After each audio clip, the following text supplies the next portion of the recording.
é construído a história é um livro que se chama O Manuscrito. É um livro que saiu no Brasil, acho que eu nem tenho ele aqui, saiu no Brasil 2 anos, está aqui, esse livro aqui, chama-se O Manuscrito. Ele saiu no Brasil 2 anos atrás e não vendeu muito, não. Eu não sei se ele não vendeu, porque ele é um labirinto, e é um labirinto, a meu ver, absolutamente fascinante. Agora, ele é baseado num paradoxo. Eu criei um paradoxo de cara. E eu tinha que resolver esse paradoxo para que o livro tivesse sentido, né? Então, eu fui escrever no livro sempre com aquela coisa atrás. Bom, em algum momento eu vou ter que esclarecer essa situação, porque senão é uma impostura, é uma mentira, né? E a coisa foi, o labirinto foi tomando uma tal forma, digamos, como se o livro passasse de figurativo para abstrato, entende? Que de repente, no momento em que ele ficou mais abstrato, o paradoxo se diluiu de si mesmo e deixou de ser tão importante quanto parecia no início do livro. E essa acabou sendo a solução. E eu acho que foi uma solução que enriquece o livro. Ou seja, para responder mais concretamente a sua pergunta, eu creio, quer dizer, os críticos é que têm que dizer isso, e os leitores, mas na minha opinião, eu creio que eu consigo uma unidade e uma harmonia em meu trabalho, ainda que eu não planeje as coisas de todo. Não planejo mesmo. E acho isso a única maneira de trabalhar para mim é essa. Se me fosse dada por algum amigo uma planilha, olha, tem essa história assim, assim, assim, tarará, eu poderia até escrever, mas eu estaria escrevinhando, sabe? Eu não estaria mergulhado no grande vazio, que é o lugar onde as grandes ideias aparecem. Você tem que estar perdido no nada para poder escrever sobre o tudo, entende? Eu acho. Será que essa frase faz sentido? Pessoal, para uma melhor edição, eu queria pedir para as pessoas que forem perguntar, para se dirigir até um microfone, por favor. Estão gravando. Para a gravação. Nós estamos sendo gravados.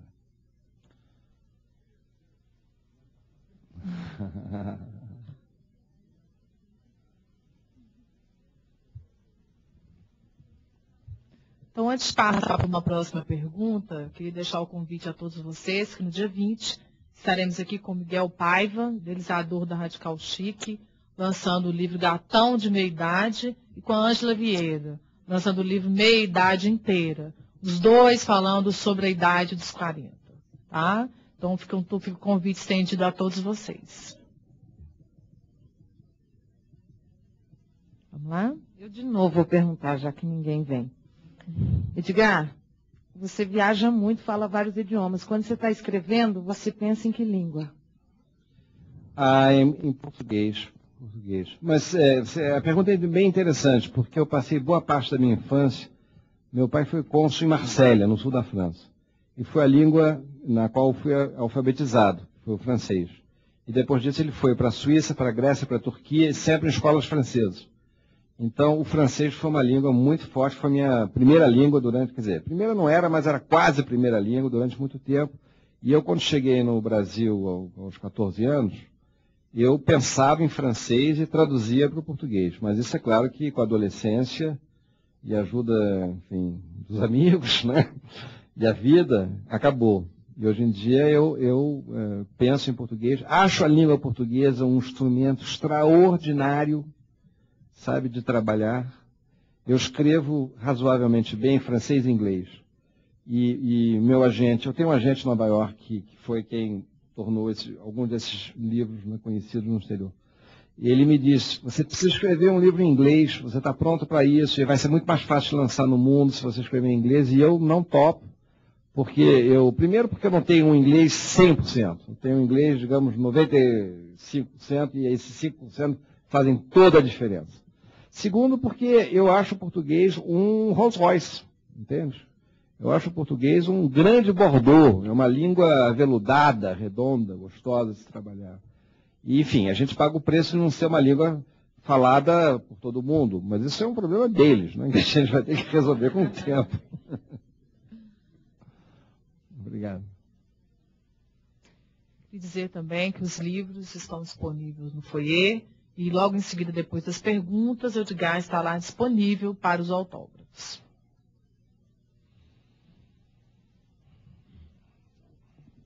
Quais são as suas influências literárias e não literárias? Olha, não literário, cinema, né? O cinema francês dos anos 40, 50, Marcel Carné, Renoir, Autant Lara, aquele cinema francês, expressionismo alemão, né? Muito. Fritz Lang, Murnau, Pabst, eu me formei muito nessa linha de cinema. Neorrealismo italiano, que desemboca no cinema novo brasileiro, assim como um pai e um filho, né? Também me marcaram muitíssimo. Quer dizer, a influência não literária vem daí. Literatura, como eu tive essa vida muito europeia, enfim, numa fase de adolescência, eu li muito Flaubert e Stendhal, e Camus, li os russos também.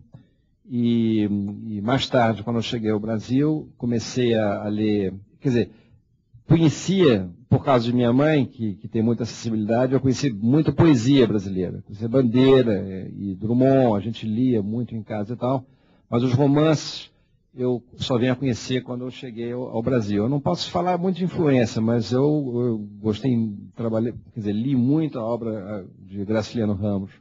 Eu li inteira a obra de Graciliano Ramos. E alguns livros mais de uma vez. Gosto muito da primeira parte da obra de Jorge Amado. Li pouco Machado, li mas pouco, devia ler mais.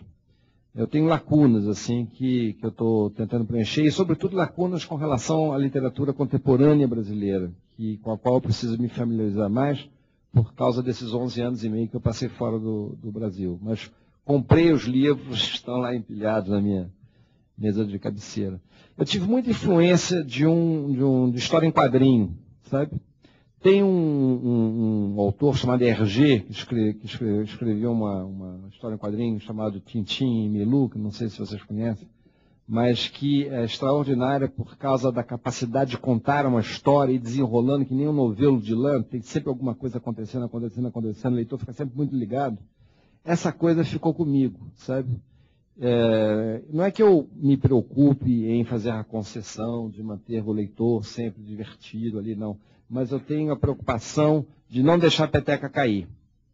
Sabe, eu trabalho com um rigor enorme, seja lá o que for que eu faço, é bom ou ruim, não sei, mas eu trabalho com um enorme rigor de manter a história sempre dentro de um diapasão, não deixar a peteca cair, manter, não haver aquela coisa que a gente às vezes tem quando você lê, você diz, o que está acontecendo aqui? Que história é? Eu trabalho muito, sabe, os livros.